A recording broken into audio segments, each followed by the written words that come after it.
Hi friends, welcome to my channel Supriya homely kitchen. आज मैं आपके কাছে নিয়ে এসেছি ফুলকপির তরকারি। তো তার জন্য দেখুন সরষের তেল দিয়ে দিলাম বেশ খানিকটা।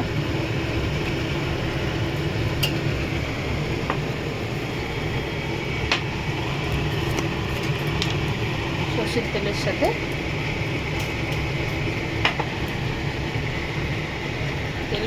তেলটা গরম করে ফিরছি। তেল গরম হয়ে গেছে, জিরা দিয়ে দিলাম। আমি আলু কেটে রেখেছি,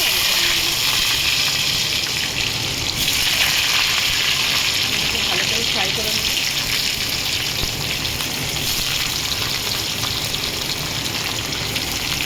আলুটা ফ্রাই করে ফিরছি। তো এখানে দেখুন আমার এটা পুরো ভাজা হয়ে গেছে। আর এখানে আমি ফুলকপিটা একটু হালকা সিদ্ধ করে রেখেছি, মানে হালকা গরম হয়েছে, ওর মধ্যে দিয়ে রেখেছিলাম জলের মধ্যে ছড়িয়ে, যাতে পোকামাকড় যা থাকে তুলে নিয়ে যায়। তো এবার এই আলুর সাথে দিয়ে দিলাম, যাতে ভালো করে আমি ভেজে নিতে পারি জিনিসটাকে।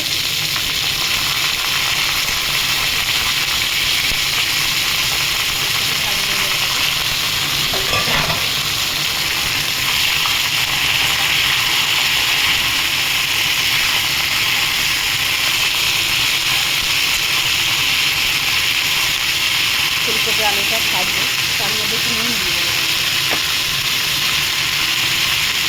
নুনটা দিয়ে দিলে ভাজাটা ভালো হবে, সিদ্ধও হয়ে যাবে রান্নাটা ভালো হবে। নুন দিয়ে দিলাম, যথেষ্ট নুন দিয়েছি, আবার পরে চেখে দেখবো।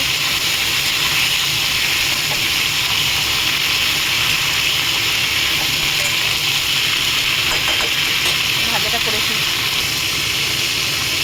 তো বন্ধুরা দেখুন আমার মোটামুটি ভাজাটা কমপ্লিট হয়েছে।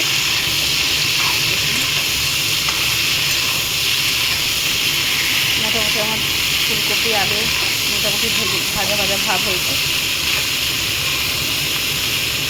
ভাজা মানে কি, যাতে না গন্ধটা বেরোয়, একটা গন্ধ থাকে।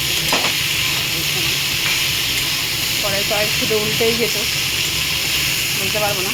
দেখুন এখানে আমি টমেটো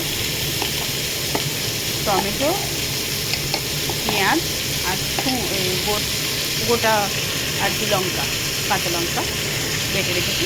এটা এবার এর মধ্যে দিয়ে দেবো। এটা দিয়ে দেবো,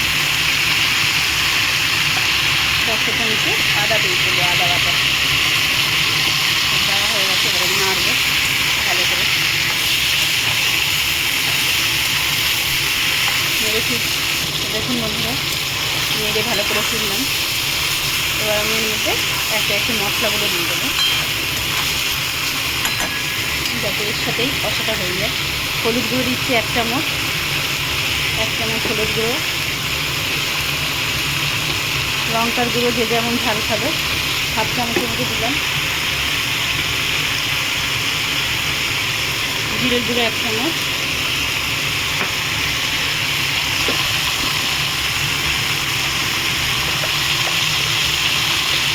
ধনের গুঁড়ো দিলাম 1 চামচ। তো এই আদা বাটা ধুয়ে জল দিয়ে দেবো।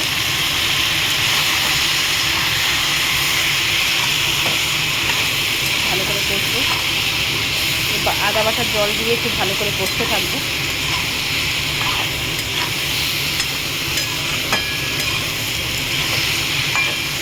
তো এর সাথে দেখুন মটরশুঁটিটা দিয়ে দিলাম।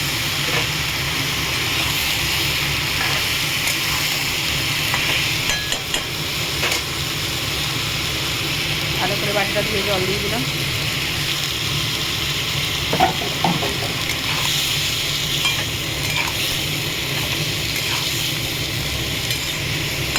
এটা কষুক, পরে ফিরছি। তো বন্ধুরা দেখুন এই সময় ভালোভাবে কষা হয়ে গেছে, কালারটাও সুন্দর হয়ে গেছে। এই সময় চিনি দিয়ে দিলাম, চিনি দিয়ে একটু নেড়ে চেড়ে পরে ফিরছি। তো দেখুন বন্ধুরা আমার তরকারিটা কষা হয়ে গেছে ভালোভাবে। তো কষার সাথে এটা আমি সিদ্ধ করে নিয়েছি হালকা আঁচে। তো আমি এখানে মিক্স যে আমার একটা মশলা আছে, বললে আমি আপনাদেরকে শেয়ার করে দেবো। এই মশলাটা দিয়ে দিলাম, দিয়ে ভালো করে নেড়ে নিলাম। নেড়ে একটু 2 মিনিটের মতো ঢাকা দেবো।